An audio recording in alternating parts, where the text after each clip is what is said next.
brought to you by WikiVidi.com. Rachel Scott. Rachel Joy Scott was an American student, and the first murder victim of the Columbine High School massacre, in which 11 other students and a teacher were also murdered before both perpetrators committed suicide. She has since been the subject of several books and is the inspiration for Rachel's Challenge, an international school outreach program and the most popular school assembly program in America.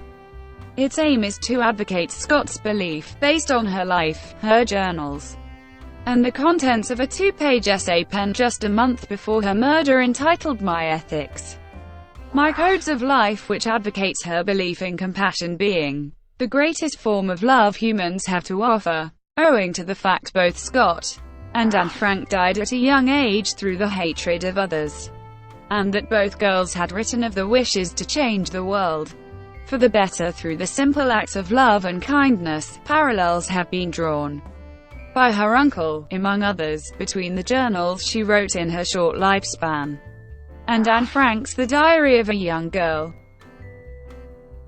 Childhood.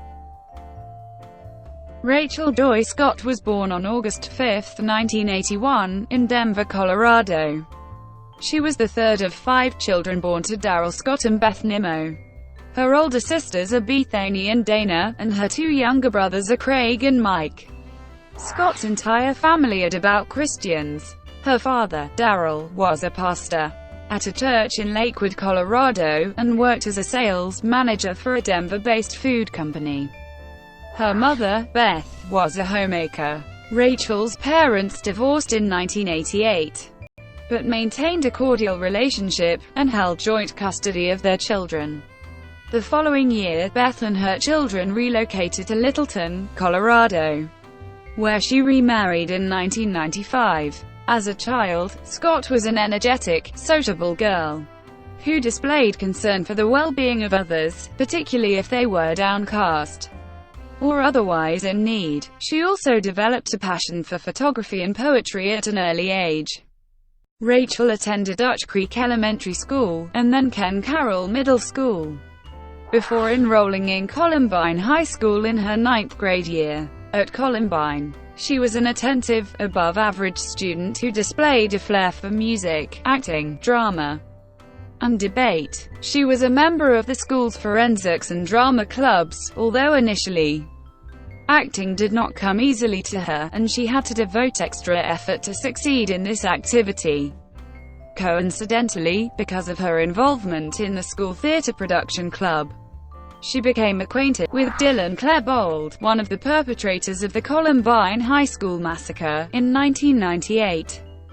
Initially, Scott had offered her friendship to Klebold, who reportedly became privately infatuated with her. On one occasion in 1998, as she performed a mime act to Ray Bolt's Christian song, The Hammer, the audio equipment faulted midway through her performance, and Scott had to perform her routine in silence for almost 2 minutes before Klebold, acting as sound technician, was able to rectify the malfunctioning equipment. When he had done so, and the audio returned, Rachel's performance was exactly in sync with the music, and on completing her performance, much of the audience applauded her. Klebold also performed the role of sound technician for a school talent show held 6 weeks before the incident, in which Rachel performed a mime act to the Christian song, Watch the Lamb. Adolescence. In a March 1993 visit to the church her aunt and uncle attended in Shreveport, Louisiana, Scott, then 11, chose to commit herself to Christianity. Thereafter, she was known among her family and friends as very devout, pious girl, and conveyed her love of the Lord and His Son to the people she knew. By April 1998, 5 of her closest friends had distanced themselves from her, because of her increasing commitment to her faith. Furthermore, because of her faith, she was occasionally subjected to mockery by several of her peers, including Eric Harris and Dylan Klebold. Rachel documented this in a letter to a relative 1 year to the day before her death.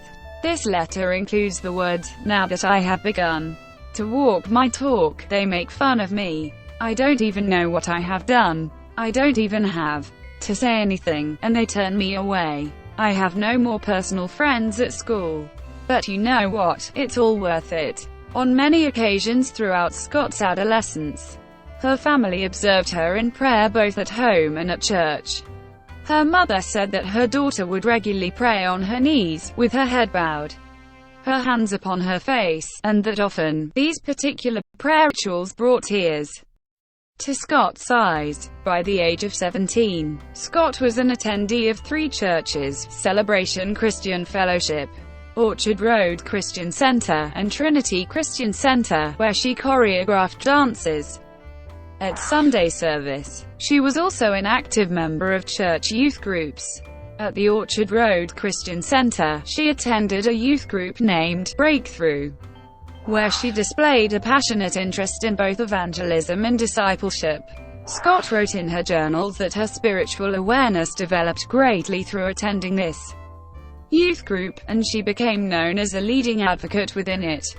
As with many adolescents, Scott struggled with self-esteem issues in her teens, and has been described by her family as being blind to her own beauty. By the age of 17, Rachel was just in height, and although she remained popular among her peers, she would occasionally resist efforts to attend certain social events with her friends out of fear she would succumb to the temptation of drinking alcohol. Scott had one serious relationship with a boy in her mid-teens, but she chose to end it over concerns it might develop physically. 2 weeks prior to the shooting, Scott had a lead role in a drama production titled Smoke in the Room. Her role was as the headstrong character named Valerie, a girl with a sharp wit and kind heart who was continually judged negatively by others because of her appearance. This performance was held on April 2, 3, and in preparation for the role, Scott trimmed and dyed her shoulder-length hair. Thank you for watching. Brought to you by WikiVidi.com. Please like and subscribe below.